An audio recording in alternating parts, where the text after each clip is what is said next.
মাগরিবের পরে কারো সঙ্গে কথা না বলে এই দোয়াটি 7 বার পরে আল্লাহ তাআলার কাছে যা চাইবেন আল্লাহ আপনাকে তাই দান করবে।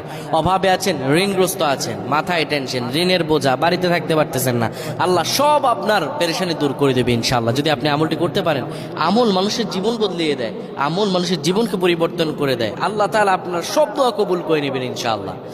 মাগরিব নামাজের পরে কিবলামুখী হয়ে থাকবেন, কারো সঙ্গে কথা বলবেন না, কারো সঙ্গে কথা না বলে কিবলামুখী হয়ে আপনি পড়বেন আল্লাহুম্মা আজিরনা মিনান নার, আল্লাহুম্মা আজিরনা মিনান নার, আল্লাহুম্মা আজিরনা মিনান নার।